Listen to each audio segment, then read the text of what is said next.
Hello friends, the guide by Sanjeev sir के class में आपका स्वागत है। तो आज ऑक्सफोर्ड जूनियर इंग्लिश ट्रांसलेशन के एक्सरसाइज 6 को बनाना सीखेंगे। तो चलिए उनसे पहले उन बातों को पढ़ लेते हैं जिनकी ज़रूरत एक्सरसाइज 6 में पढ़ने वाली है, जैसे positive sentence, negative sentence and interrogative sentence. इन तीनों ही सेंटेंसेस के ऊपर एक्सरसाइज 6 में जो भी अनुवाद करने के लिए सेंटेंस दिए गए, ये तीनों ही सेंटेंसेस के ऊपर बेस है। इसलिए हम लोगों को क्या होगा, पहले इन सेंटेंसेस के बारे में सीखना होगा। तो चलिए समझते हैं कि ये पॉजिटिव सेंटेंस क्या होते हैं। ठीक है, तो पॉजिटिव सेंटेंस यानी सकारात्मक वाक्य उन्हें कहते हैं जिनमें निगेटिव वर्ड का इस्तेमाल नहीं किया गया हो, या आप एक शब्द में कह सकते हैं कि जिनमें नहीं शब्द का इस्तेमाल नहीं किया गया हो।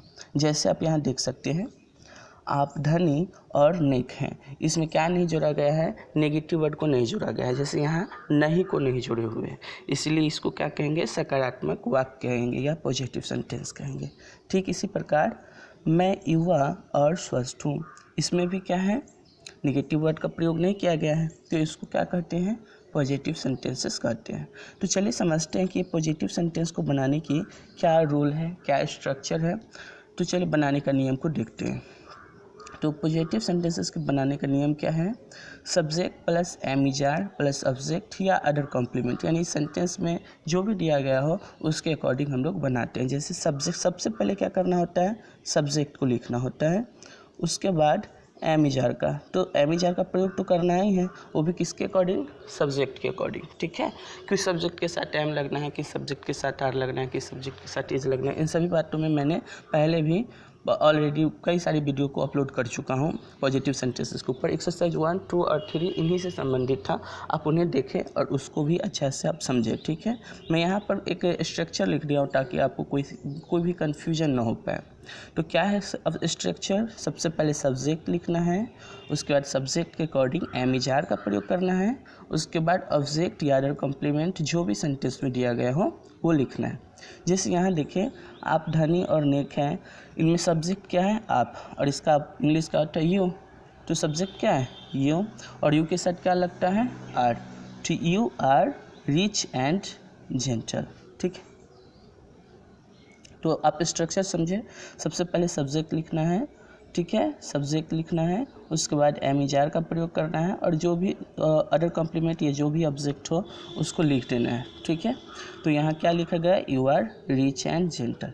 ठीक इसी प्रकार मैं युवा और स्वस्थ हूँ, इसका क्या बनेगा, देखिए सब्जेक्ट क्या है, आई, और इसके साथ क्या लगता है, एम, तो I am young and healthy.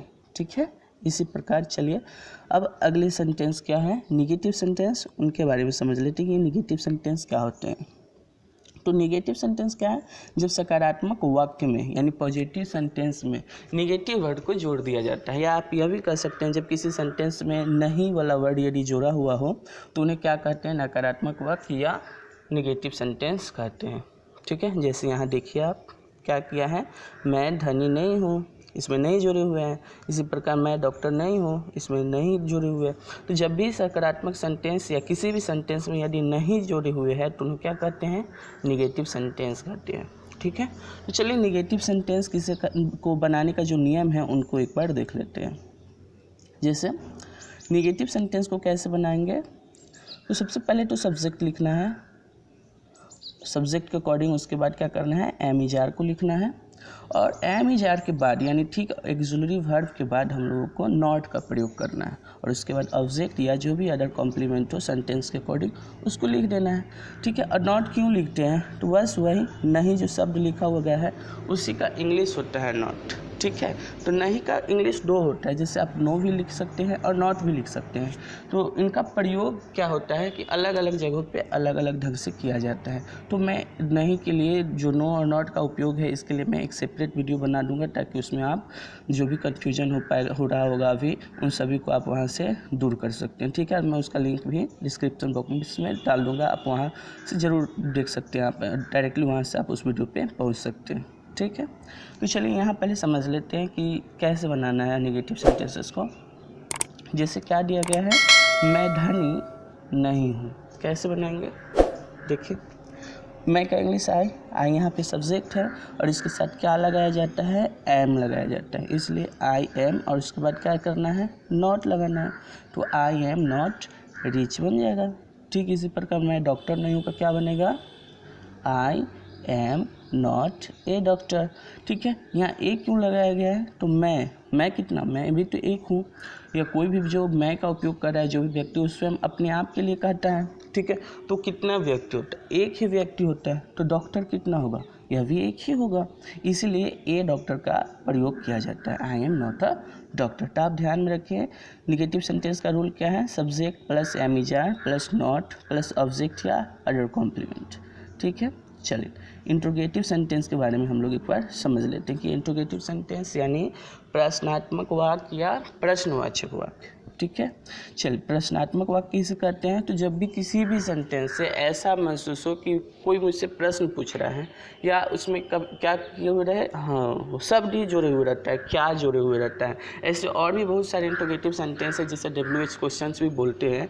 तो यहाँ पे तो एक्सरसाइज 6 में अभी जो दिया गया है वो क्या के अकॉर्डिंग दिया गया है। ठीक है, और धीरे धीरे जैसे जैसे आप एक्सरसाइज में बढ़ते जाओगे और एक्स्ट्रा जो उसका थॉट्स है, कॉन्सेप्ट है, मैं देते जाऊंगा। ठीक है, अभी यदि पूरा कॉन्सेप्ट दे दूं तो ये जो एक्सरसाइज 6 है ये बहुत बड़ा या लंबा टॉपिक बन जाएगा, इसीलिए ब्रीफ नॉलेज देते हुए मैं चल रहा हूँ। ठीक है, जैसे यहाँ देखिए क्या किया गया है, क्या शब्द को जोड़े हुए हैं, तो जब सेंटेंस में क्या को जोड़े हो तो आप इंट्रोगेटिव सेंटेंस कह सकते हैं। या किसी भी सेंटेंस से यदि प्रश्न पूछने जा रहा हो, जैसे आपको फील हो कि हाँ वो प्रश्न पूछ रहा है, जैसे आप वहाँ क्यों जा रहे हैं, तो वहाँ तो क्या नहीं जोड़ा है, क्यों जा रहे हैं जोड़े हुए, फिर भी वहाँ क्या पता चल रहा है कि मुझसे कोई प्रश्न पूछ रहा है कि आप वहाँ क्यों जा रहे हैं, है ना। तो जब भी किसी सेंटेंस से प्रश्न पूछे जाने वाला शब्द को जोड़ दिया जाए उन्हें क्या कहते हैं, इंट्रोगेटिव सेंटेंस करते हैं। जिसे आप यहाँ देख सकते हैं, क्या आप एक अच्छे नागरिक हैं, यहाँ पे क्या किया जा रहा है, क्वेश्चन आपसे पूछा जा रहा है। और ध्यान में रखिए क्वेश्चन पे क्या होता है, क्वेश्चन मार्क यानी इंट्रोगेटिव साइन या प्रश्नवाचक चिन्ह लगा हुआ रहता है। ठीक है, और क्या आप इस स्कूल के छात्र हैं, यहाँ भी देखिए प्रश्नवाचक चिन्ह लगा हुआ है, और सेंटेंस को किससे शुरू किया हुआ है, क्या से शुरू किया हुआ है, इसका मतलब क्या है, ये इंट्रोगेटिव सेंटेंस है।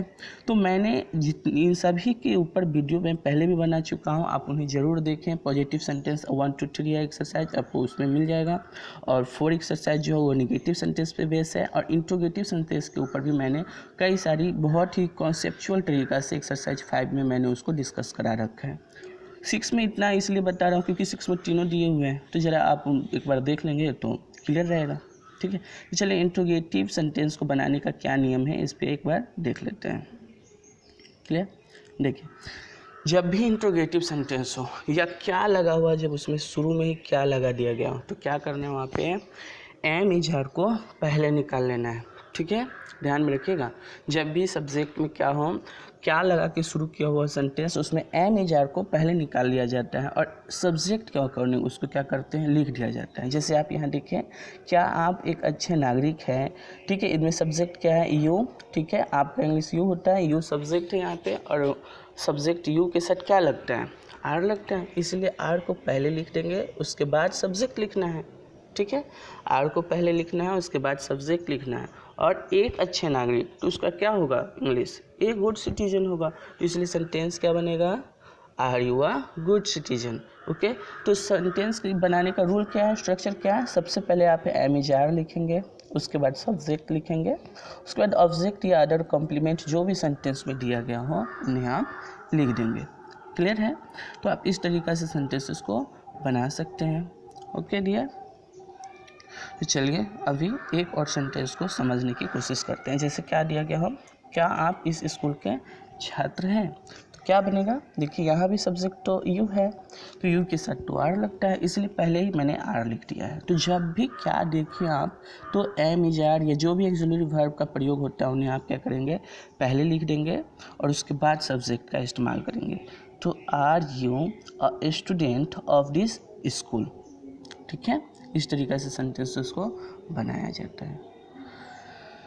चलिए, तो अब हम लोग क्या करते हैं, एक्सरसाइज 6 की ओर चलते हैं कि एक्सरसाइज 6 को कैसे बनाना है, इनके बातों को समझते हैं। लेकिन आप तो जानते हैं कि पहले क्या किया जाता है, एक्सरसाइज को बनाने से पहले वर्ड यानी वोकैब को देख लिया जाता है। तो चलिए वोकैबलरी देखते हैं जो भी सेंटेंस में आने वाली है। तो क्या क्या आते हैं चलिए देखें। जैसे देखिए अभियंता किसको कहते हैं, इंजीनियर को, ठीक है। तो अभियंता का इंग्लिश क्या होगा, इंजीनियर होगा। कवि का इंग्लिश क्या होता है, पोएट होता है। व्यस्त का क्या होता है, बिजी। सुंदर का क्या होगा, ब्यूटीफुल। आप ध्यान में रखिएगा, सुंदर जो वर्ड है ये लड़की के लिए भी कहा जाता है और लड़का के लिए भी कह सकते हैं। तो सुंदर लड़की के लिए जब कहा जा रहा हो तब ब्यूटीफुल लिखिएगा, और जब लड़का के लिए कहा जा रहा हो तो क्या लिखना है, हाँ सही है, आप तो जानते ही हैं, हैंडसम बोला जाता है, ठीक है। और नेक का इंग्लिश क्या है, जेंटल। और घमंडी को क्या कहते हैं, देखिए आप प्राउड बोलिए या एरोगेंट बोलिए, दोनों ही शब्द क्या है, घमंडी का इंग्लिश शब्द है, ठीक है। आप दोनों में से किसी का भी इस्तेमाल कर सकते हैं। विनम्र का क्या होता है, हम्बल। लाभदायक का क्या होगा, यूज़फुल। बेकार का क्या होता है, यूजलेस, ठीक है। तो चलिए वोकैब हो गया। अब सेंटेंसेस को बनाने के ऊपर चलते हैं कि किस प्रकार से सेंटेंस बनाना है। तो चलिए एक बात आप ध्यान में रखिएगा, जब भी मैं एक्सरसाइज जो लेके आऊँगा सब्जेक्ट बुक के अकॉर्डिंग, तो मैं प्रत्येक एक्सरसाइज में मैं एक एक सेंटेंस को क्लियर कराते हुए चलूँगा, कॉन्सेप्ट देते हुए चलूँगा। मैं मानता हूँ कि थोड़ा वीडियो लंबा हो सकता है, लेकिन आप समझें, ध्यान से पढ़ते जाएँ, ठीक है। और आप अपने कॉपी में नोट करें, वहाँ पर लिखें, या क्वेश्चन को बनाएं वहाँ भी, ठीक है। और करना क्या है कि मैं अब आज से मतलब कि क्या करूँगा, एक्सरसाइज का कॉन्सेप्ट पहले क्लियर कराऊँगा, उसके बाद उसी एक्सरसाइज का मैं टेस्ट ऑर्गेनाइज कर दूंगा अपने यूट्यूब चैनल पे। तो आप पहले सीख ले बनाना, और उसके बाद आप टेस्ट देने के लिए भी वीडियो को ज़रूर खोलें। आप एक्सरसाइज 6 के टेस्ट के नाम से मैं वीडियो को डाल लूँगा। इसी तरह प्रत्येक एक्सरसाइज का मैं सेंटेंस का जो भी कॉन्सेप्ट है देते रहूँगा, और उसके बाद मैं टेस्ट भी उसी एक्सरसाइज का शाम में या अगले दिन कर मैं कोशिश करूँगा कि वीडियो को अपलोड कर दूँ। ज़्यादा कोशिश रहेगा कि शाम में डाल दूँ, लेकिन अगर समय नहीं मिल पाए तो मैं कल सुबह तक उसको डाल दूँगा, ठीक है। आप बस सब्सक्राइब कर ले ताकि आपको नोटिफिकेशन मिलते रहेगा इन सभी जो भी मैं अपलोड करूँगा वीडियो, उन सभी के बारे में, ठीक है। तो चलिए एक्सरसाइज 6 की ओर बढ़ते हैं। तो देखिए एक्सरसाइज 6 का पहला सेंटेंस क्या है, इंट्रोगेटिव सेंटेंस। कैसे जाना, मैंने पहले ही क्या किया हुआ है इसमें, हाँ क्या लिख के रखे हुए हैं। तो जैसे ही क्या लिख के रखे हो तो क्या करना है, एक्सिलरी वर्ब को पहले निकाल देना है, एम इज आर का प्रयोग पहले करना है। अच्छा बार बार ये एम इज आर का ही प्रयोग क्यों किया जा रहा है, आपको क्या लगता है कि इंट्रोगेटिव सेंटेंस में सिर्फ एम इज आर का ही प्रयोग होता है? नहीं, और भी तो एक्सिलरी वर्ब है, हैज हैव है, हैड है, वाज वेयर है, डू डज है, डिड है, तो ये सब भी तो एक्सिलरी वर्ब ही है। तो यहाँ पे हम लोग बार बार एम इज आर का प्रयोग क्यों कर रहे हैं, पता है ना, एक्सरसाइज 1 से तो आप लोग देख ही रहे हैं कि इसलिए प्रयोग कर रहे हैं क्योंकि सेंटेंस का मुख्य क्रिया क्या है यानी जब सेंटेंस का मुख्य क्रिया हूँ है हो तभी एम इज आर का प्रयोग करना है। अब ठाठे ठी होगा तो वहाँ थोड़ी ना हम लोग एम इज आर लिखेंगे, क्या लिखेंगे वहाँ पे, वाज वेयर लिखेंगे। जब गागी की होगा तो क्या लिखेंगे, शैल बी या विल बी का प्रयोग करेंगे। तो यहाँ मुख्य क्रिया के रूप में है लिखा हुआ है, इसीलिए क्या किया जा रहा है, एम इज आर का प्रयोग किया जा रहा है। तो आप इन बातों को ध्यान में रखिएगा, हमेशा एम इज आर ही लगेगा ये जरूरी नहीं है। धीरे धीरे जब आप एक्सरसाइज बनाते जाएंगे, सेंटेंसेस को सीखते जाएंगे, तो आपको पता चल जाएगा कि कहाँ एम इज आर का प्रयोग करना है और कहाँ वाज वेयर का, और कहाँ शैल बी या विल बी का प्रयोग करना है। ओके डियर, तो चलिए अभी हम लोग क्या करते हैं, एम इज आर का प्रयोग सीख रहे हैं। तो चलिए, या आप यहाँ ये भी कर सकते हैं, एम इज आर का इंट्रोगेटिव सेंटेंसेस है यहाँ पे दिया गया है। तो चलिए समझते हैं कि कैसे बनाया गया है। तो देखिए सेंटेंस में क्या किया गया है, पहले ही क्या लिखा हुआ है, तो क्या करना है, हमें एम इज आर को पहले लिखना है और सब्जेक्ट के अकॉर्डिंग उसको लिखना है। तो क्या यहाँ पे है, आपका इंग्लिश क्या होता है, यू, यानी यू ही क्या है, यहाँ पे सब्जेक्ट है। ओके, तो सब्जेक्ट के साथ क्या लगता है, यू के साथ क्या लगता है, आर लगता है, इजीली आर को क्या किया गया, पहले ही लिख दिया गया। तो are you a doctor. Okay, यहाँ एक डॉक्टर तो लिखा ही हुआ है, तो ए डॉक्टर तो लगाना ही है, ठीक है। और आप इन बातों को ध्यान में रखिएगा कि कितने के बारे में कहा जा रहा है, सिंगुलर नाउन है या प्लूरल नाउन है, उसके अकॉर्डिंग सेंटेंसेस को बनाना पड़ता है। जैसे देखिए यहाँ पे कोई लिख देता है जैसे आर यू डॉक्टर, तो ये गलत हो जाएगा। सिर्फ सीधा सीधा उसमें एक डॉक्टर लिखा हुआ है तो कोई तो कन्फ्यूजन होना ही नहीं चाहिए, ए डॉक्टर तो हर हाल में लिखना है। और ध्यान में रखिएगा प्लूरल नाउन होगा तभी एस लगाना है, अब प्लूरल नाउन नहीं है तो सिंगुलर नाउन है तो हाँ, तो ए डॉक्टर का प्रयोग करेंगे, ठीक है। तो सेंटेंस क्या रहा, आर यू अ डॉक्टर, ठीक है। चलिए नेक्स्ट क्वेश्चन लेते हैं, क्या है, नहीं मैं डॉक्टर नहीं हूँ, तो ये तो निगेटिव सेंटेंस है। तो निगेटिव सेंटेंस में क्या करना है, subject plus am is are plus not plus object या अदर कॉम्प्लीमेंट। तो यहाँ देखिए क्या है सब्जेक्ट, उससे पहले एक शब्द और जोड़े हुए, देखिए यहाँ पे नहीं जोड़े हुए। तो मैंने क्या कहा था, नहीं का इंग्लिश दो होता है, नो और नॉट दोनों का उपयोग किया जाता है। ठीक है, मैं यहाँ पे इसका पूरा कॉन्सेप्ट नहीं दे रहा हूँ, क्योंकि क्या हो जाएगा, वीडियो बहुत लंबा हो जाएगा। मैं नहीं नॉट जो नहीं का नो और नॉट जो दोनों ही लगाया जाता है, किन जगहों पे नो लगाना है, किन जगहों पे नॉट लगाना है, इसके लिए मैं एक सेपरेट वीडियो बना दूंगा, अलग से वीडियो बना दूंगा, ताकि आपका जो भी कन्फ्यूजन हो वो क्लियर हो पाए। आप यहाँ पर बस समझ लें कि जो देखिए ये सेंटेंस के शुरुआत में लिखा गया है नहीं, इसको क्या लिखेंगे, नो लिखेंगे। ठीक है, एन ओ, नो मतलब क्या होगा, नहीं। और जो सेंटेंस के बीच में आ रहे हैं उनके लिए क्या करना है, नॉट का प्रयोग करना है। ये जो मैंने कॉन्सेप्ट दिया है, बस इस एक्सरसाइज को या आगे आने वाली जो भी एक्सरसाइज है उन सभी में इस प्रकार के यदि सेंटेंस हो आप वहाँ बना सकते हैं, क्लियर हो जाएगा। लेकिन इसका उपयोग आपको सीखना होगा कि कहाँ नो लगता है और कहाँ नॉट लगता है। ठीक है, तो चलिए अभी आप क्या करें, जो मैंने कॉन्सेप्ट दिया उसके अकॉर्डिंग आप बना सकते हैं। ठीक है, तो देखिए क्या कहा है, नहीं मैं डॉक्टर नहीं हूँ, क्या बनेगा, no I am not a doctor. ठीक है, तो सब्जेक्ट क्या था, आई था, आई के साथ एम लगता है और उसके बाद नॉट का प्रयोग करना है। तो I am not a doctor. तो यहाँ पर तो सेंटेंस में एक लिखा गया नहीं है, फिर भी एक क्यों लगाए, सोचिए जरा। तो हाँ, आपने बिल्कुल सही सोचा, क्या है, मैं है। तो मैं कितना हुआ, एक ही आदमी है ना। आप स्वयं के बारे में कह सकते हैं, या अभी मैं बोल रहा हूँ तो मैं अपने बारे में कह रहा हूँ, तो मैं एक ही व्यक्ति हूँ। तो एक जो व्यक्ति है या जो सिंगुलर नाउन होता है, ठीक है, तो उनके साथ जो भी वर्ड जुड़ता है वो सिंगुलर ही जुड़ता है। तो जैसे मैं एक हूँ तो डॉक्टर कितना होगा, डॉक्टर भी तो एक ही होगा, इसलिए क्या किया गया है, ए डॉक्टर का उपयोग किया गया है। दिया। ठीक इसी प्रकार आप क्या करें, देखें जो गलत जो स्टूडेंट कर देते हैं, क्योंकि मैं ऑफलाइन भी पढ़ाता हूं, तो मैं अपने स्टूडेंटों को ऑब्जर्व करते रहता हूं, क्या होता है वो मतलब इन्हीं तरह के क्वेश्चंस को गलत बना देते हैं। तो इनसे मैं वही, इसलिए मैं यहाँ पे लिख दिया हूँ ताकि वो गलती आप भी ना करें। ठीक है, जैसे देखिए, no I am not doctor, ये तो बन गया, लेकिन क्या किया गया, यहाँ पे ए नहीं लगाया है। स्टूडेंट क्या करता है, एक नहीं लिखा हुआ है तो ए नहीं लिखता है। लेकिन आप समझें कि हिंदी में एक लिखा हुआ रहता है या कभी कभी ना भी लिखा हुआ रहता है, वो उसके सेंस से पता चल जाता है कि वो कितने बारे में कहते हैं। जब एक से अधिक के बारे में कहा जा रहा हो तो उसमें प्लूरल नाउन जो होते हैं उसका फीलिंग भी आ जाता है। ठीक है, तो यहाँ पे तो क्या कहा गया है, मैं डॉक्टर नहीं हूँ। ठीक है, तो यहाँ क्या किया जाएगा, ए लगाया जाएगा, क्योंकि मैं एक आदमी है तो डॉक्टर भी एक आदमी होगा, इसलिए ए डॉक्टर लिखेंगे। ठीक है, तो यहाँ पे ए नहीं किया, ए का प्रयोग नहीं किया गया, इसलिए क्या है, ये गलत है। इसमें तो ए का प्रयोग किया है फिर भी ये गलत है, क्यों, क्योंकि देखिए नो नहीं लिख के यहाँ पर क्या लिख दिया गया है, नॉट लिख दिया गया है। और मैंने क्या बताया था, जब सेंटेंस के शुरू में नहीं हो तो उसके लिए क्या लिखेंगे, नो लिखेंगे। ठीक है, और जो बीच में रहता है उसके लिए नॉट का प्रयोग करना है। हालांकि इसका कॉन्सेप्ट कुछ और ही होता है। ठीक है, मैं जब नहीं के लिए जब नो और नॉट का उपयोग जब मैं लेके आऊँगा वीडियो, उसमें आप ज़्यादा क्लियर हो पाएंगे। थोड़ा सा मैं यहाँ बता देता हूँ। देखिए, नॉट का प्रयोग तब करते हैं जब उसके ठीक बाद आर्टिकल का प्रयोग हो रहा हो। जैसे देखिए यहाँ पे क्या है, ए का प्रयोग किया गया है। ठीक है, और नो का उपयोग कहाँ करते हैं, जहाँ उसके बाद ठीक बाद कहीं नहीं आता है, आर्टिकल नहीं आता है। जैसे देयर वेयर नो मिल्क। ठीक है, इस तरीक़े से मिल्क के पहले देखिए आर्टिकल नहीं आ रहा है तो नो का इस्तेमाल कर दिया गया। ठीक है, तो मैं ब्रीफ अभी यहाँ पे पूरा लेक्चर नहीं देना चाह रहा हूँ ताकि ये वीडियो नहीं लंबा हो जाए। मैं इसके जस्ट बाद में उसका भी वीडियो मैं अपलोड कर दूँगा।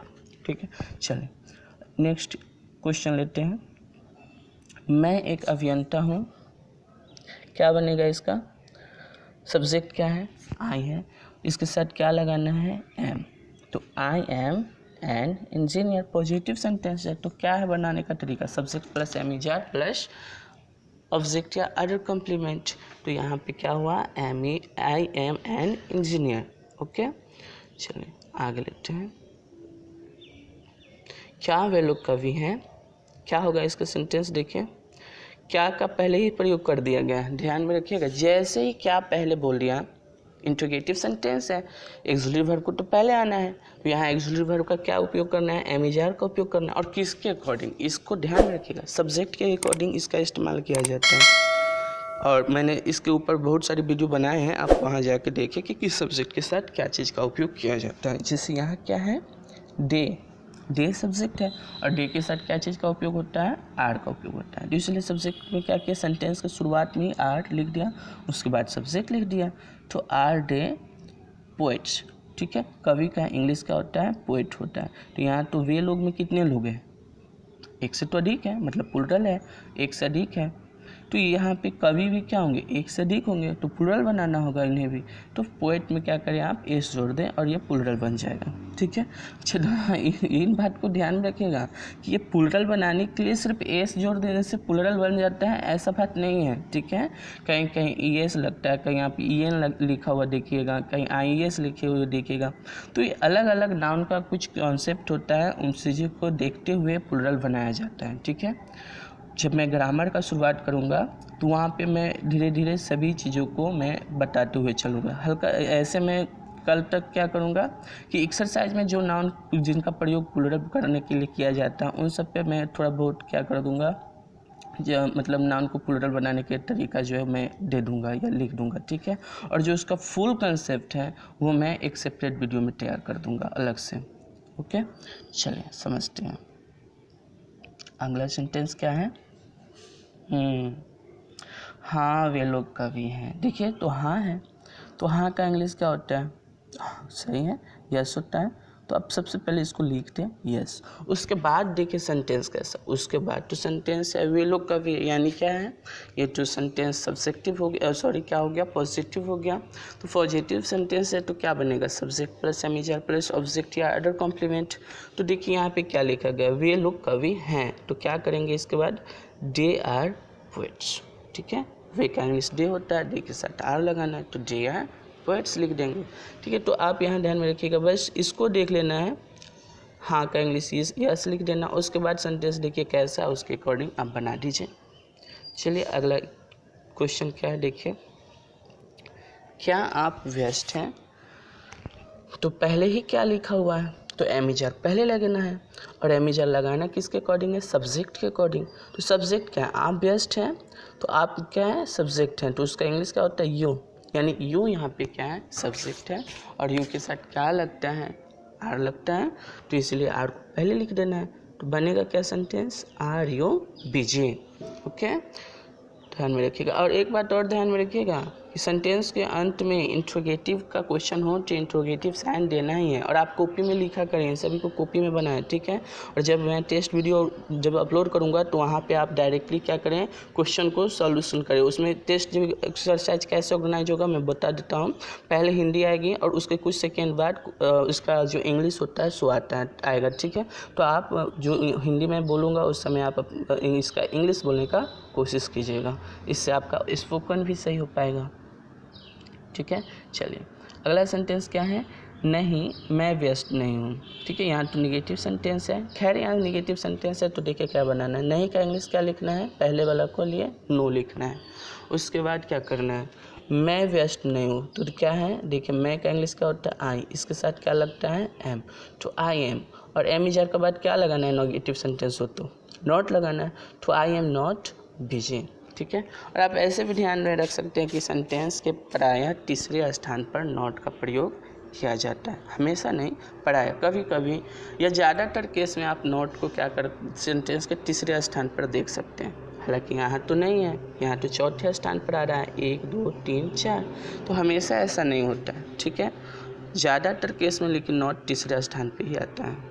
और आप इस कंसेप्ट को नहीं ध्यान में रख पाओ तो आप हमेशा ऐसे ध्यान में रखें, जब भी एक्सक्लूसिव वर्ब हो उनके ठीक बाद नॉट का प्रयोग होता है, ठीक है। तो सेंटेंस क्या बना, no I am not busy.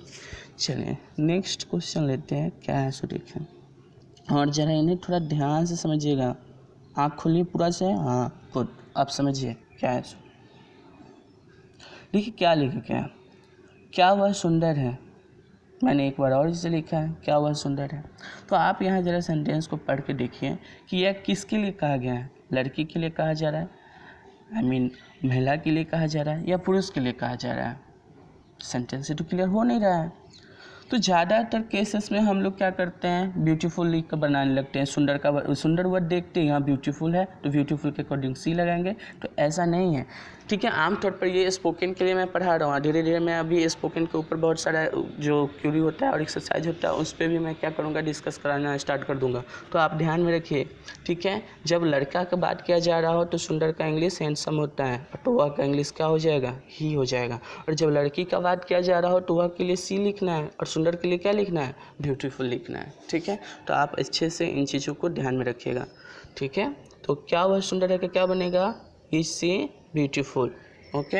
हाँ, क्या लिखा हुआ है पहले, तो इज एम आर पहले आ जाएगा सब्जेक्ट के अकॉर्डिंग। तो यहाँ सब्जेक्ट क्या है, ही सी है और ही सी के साथ क्या लगता है, इज लगता है, इसलिए दोनों ही जगहों में इज को पहले लिखा जाएगा।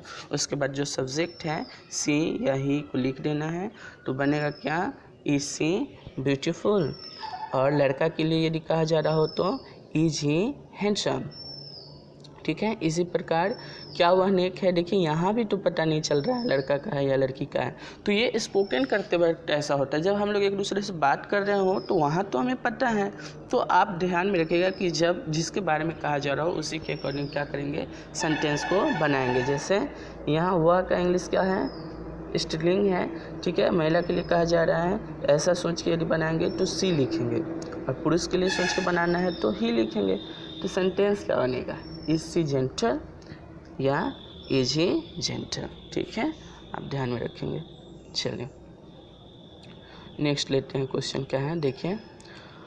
हाँ वह नेक और सुंदर है। तो जब लड़की के लिए सोच के आप बना रहे होंगे तो क्या करना है, देखिए यह कब पहले एस लिख देना है, उसके बाद सब्जेक्ट लिखना है तो सी लिखनी है, वह का इंग्लिश सी, और इसके साथ क्या लगता है, एज। तो सी इज जेंटल एंड ब्यूटीफुल, ठीक है।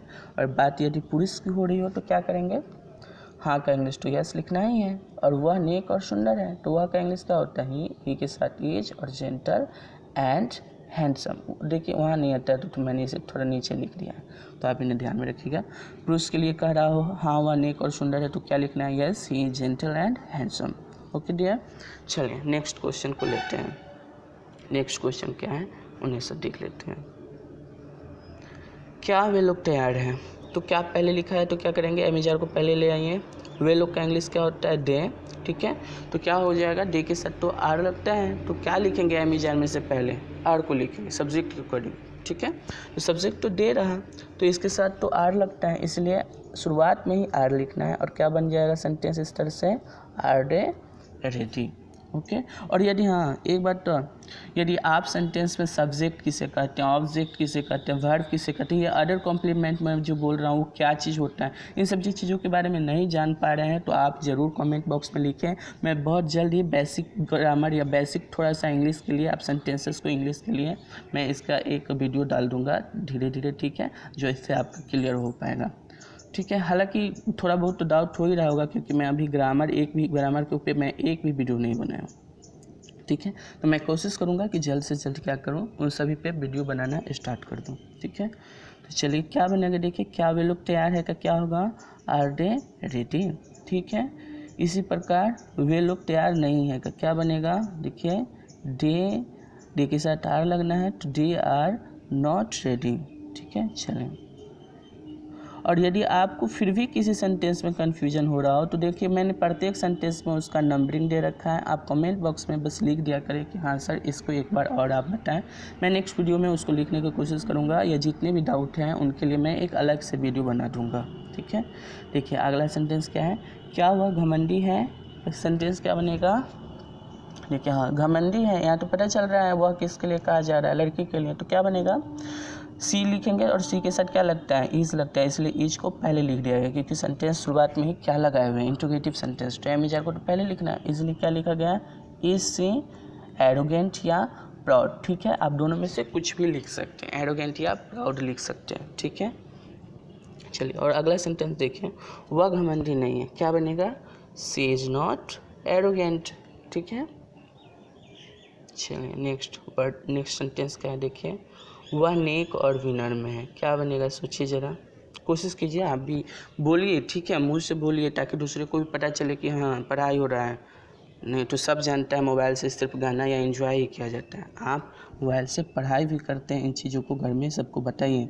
चलिए वह नेक और क्या है, विनम्र में, क्या बनेगा इसका? वह का इंग्लिश क्या होता है? सी होता है। इसके साथ क्या लगेगा? इज लगेगा। इसलिए सेंटेंस क्या होगा? सी जेंटल एंड हम्बल। ठीक है, नेक का जेंटल होता है और के लिए एंड लिखा गया और विनम्र के लिए हम्बल होता है, तो सेंटेंस क्या होगा? सी जेंटल एंड हम्बल। ठीक है, चलिए नेक्स्ट सेंटेंस क्या देखिए, क्या आप लोग विद्यार्थी हैं? तो देखिए क्या पहले लिखा है, एमिजर पहले आनी है, तो यहाँ पर देखिए आप लोग लिखा गया है। आप लोग में कितने लोग हैं? बहुत हैं, एक से तो अधिक हैं। तो आप लोग जब एक से अधिक हैं तो विद्यार्थी कितने होंगे? ये भी एक से अधिक होंगे। इसलिए विद्यार्थी के लिए क्या लिखना होगा? प्लूरल बनाना होगा। स्टूडेंट से आप क्या कर देंगे? स्टूडेंट्स बनाएंगे। ओके, चलिए तो सेंटेंस कैसे बनेगा? Are you students. ओके, चलिए नेक्स्ट क्वेश्चन क्या है देखिए, हाँ हम लोग विद्यार्थी हैं। ओके, तो हाँ के लिए क्या लिखा गया? यस लिखा गया। हम लोग भी में तो लोग बहुत हैं तो विद्यार्थी भी बहुत होगा, इसलिए सेंटेंस क्या बन जाएगा? Yes we are students. Okay, हम लोग का इंग्लिश बी होता है और बी के साथ आर लगता है, इसीलिए ऐसा बनाया गया है, यस वी आर स्टूडेंट। और नेक्स्ट सेंटेंस देखिए, हाँ इस सेंटेंसेस के ऊपर मैं जब भी वीडियो बनाता हूँ हर बार बोलता हूँ कि आप ध्यान में रखें और अच्छा से बनाएं। यह का इंग्लिश ईट और डिश दोनों होता है, तो ज़्यादातर केस में स्टूडेंट को या मेरे यहाँ जो भी ऑफलाइन पढ़ रहा है उन्हें भी मैं देखता हूँ, ऑब्जर्व करता हूँ, प्रत्येक बार डिश लिख देते हैं। तो ऐसा नहीं है, आप सेंटेंसेस को ऑब्जर्व करें कि किसके बारे में कहा जा रहा हो। डिश के प्रयोग हम लोग तब करते हैं जब वो प्रत्यक्ष रूप से किसी वस्तु की ओर इंगित करने या करने की बात किया जा रहा हो, जैसे यह किताब है और वहाँ पता भी चलता है कि हम बात किसके बारे में पढ़ रहे हैं। ठीक है, लेकिन जब बात किसके बारे में कहा जा रहा है ये पता ही नहीं चल रहा हो, तब आप यह का इंग्लिश क्या लिखेंगे? ईट लिखेंगे। जैसे देखिए यहाँ पर बोल रहे हैं क्या यह लाभदायक है, तो किसके बारे में कह रहा है? क्या लाभदायक बताइए आप? या तो पता ही नहीं चल रहा है, दूध के बारे में कह रहा है या चीनी के बारे में कह रहा है या किसी अन्य पदार्थ के बारे में कह रहा है जो आपके लिए लाभदायक हो। तो जब पता नहीं चल रहा हो तो यह का इंग्लिश क्या लिखना है? इट लिखना है। ओके, और इट के साथ क्या लगता है? इज। तो सेंटेंस चूँकि इंट्रोगेटिव है तो इज हमारे पहले आएगा, तो इज लग गया क्योंकि इट है, इट के साथ इज लगता है इसलिए, तो इज इट यूजफुल। ठीक है, लाभदायक का यूजफुल होता है, तो इज इट यूजफुल। चलिए नेक्स्ट वर्ड, हाँ देखिए उसीलिए मैंने यहाँ लिख भी दिया है, इज दिस यूजफुल मत लिखिएगा। ठीक, चलिए तो अगला सेंटेंस क्या है देखिए, यह लाभदायक नहीं है। ठीक है, तो यहाँ भी तो पता नहीं चल रहा है कि किसके बारे में कहा गया है लाभदायक। ठीक है, तो यहाँ भी यह का इंग्लिश क्या होगा? इट होगा, इसके साथ इज लगाना है। निगेटिव सेंटेंस हो तो इज एम के बाद नॉट लगाते हैं, तो it is not useful. Okay, अगला सेंटेंस क्या है?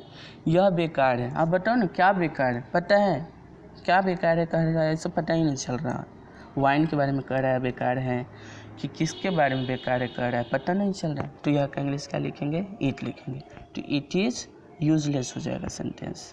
ओके, अगला सेंटेंस देखिए, क्या पिताजी व्यस्त हैं? तो सेंटेंस क्या होगा? Is father busy. ठीक है, क्या पहले लिखा गया इसलिए इज फादर बिजी। सेंटेंस अगला क्या देखिए, हाँ वे व्यस्त हैं, तो क्या बनेगा हाँ का? Yes he is busy. ठीक है, तो आप सेंटेंस को बनाना सीखें, लेकिन इसको एक बार और देख लीजिए क्या है? वे व्यस्त हैं। ठीक है, तो यहाँ किसके बारे में कह रहा है? पिताजी के बारे में आप कह दिए ऐसा कि क्या पिताजी व्यस्त है, तो आपने बोला हाँ वे व्यस्त हैं। तो वे या वे लोग का इंग्लिश दे होता है, लेकिन उनसे तब लिखना है दे, ठीक है, जब एक से अधिक की बात कही जा रही हो। लेकिन यहाँ तो हम लोग एक के बारे में कहे हैं, पिताजी के बारे में कह रहे हैं, और वे कभी कभी एक व्यक्ति का लिए भी इस्तेमाल होता है जब हम लोग रिस्पेक्ट के तौर में बात कर रहे हैं। जैसे पिताजी के बारे में यहाँ पर हम लोग वे कह के बात कर रहे हैं, हाँ वे व्यस्त हैं, रिस्पेक्ट दे रहे हैं। अब ऐसा थोड़ी आप बोलेंगे कि हाँ वह व्यस्त हैं, पिताजी के बारे में ऐसा तो कोई बोल नहीं सकता। ठीक है, सॉरी बोल नहीं सकता, क्या बोलना भी नहीं है। ओके डियर, ठीक है, आप अच्छे से सेंटेंसेस का उपयोग करें और बोलना सीखें, शिष्टाचार बात को आप सीखें समझें। और इंग्लिश में भी शिष्टाचार की बहुत सारी सेंटेंसेस होता है। ठीक है, इन सभी चीज़ों को आप ध्यान में रखेंगे। तो जब भी एक के लिए वे का बात किया जा रहा हो तो उनका सेंटेंस का वर्ड क्या बनेगा? ही बनेगा, और ही बना है इसलिए ही के साथ इज लगना है। तो क्या बनेगा sentence? Yes he is busy. Okay, आपने समझा? एक एक सेंटेंस को मैंने एकदम नॉर्मली ढंग से, अच्छा ढंग से क्या किया, मैंने कॉन्सेप्ट दे के आपको समझाने की कोशिश किया है। फिर भी यदि आपको कहीं दिक्कत महसूस हो, प्रत्येक सेंटेंस के ऊपर मैंने नंबरिंग मार दिया है, बस इसी के लिए, ठीक है। कि यदि आपको फिर भी कोई डाउट उत्पन्न हो रही हो तो आप कमेंट बॉक्स में बस वहाँ लिख दे कि सर इतना नंबर क्वेश्चन में डाउट है, तो मैं डाउट को देखते हुए एक डाउट का वीडियो बना दूंगा, या अगले एक्सरसाइज में मैं जब बना रहा हूँ और यदि अभी आना स्टार्ट हो जाए कमेंट में, तो मैं उसके ऊपर भी क्या कर दूंगा, अगले वीडियो में ही क्वेश्चन को वहाँ पे बता दिया करूँगा, ठीक है। तो चलो, वीडियो को अंत तक बने रहने के लिए बहुत बहुत धन्यवाद। ओके डियर, और टेस्ट जो ऑर्गेनाइज होगा उसमें भी ज़रूर आप भाग लें और उसे ही पढ़ते रहें। चलिए, मिलते हैं नेक्स्ट वीडियो में।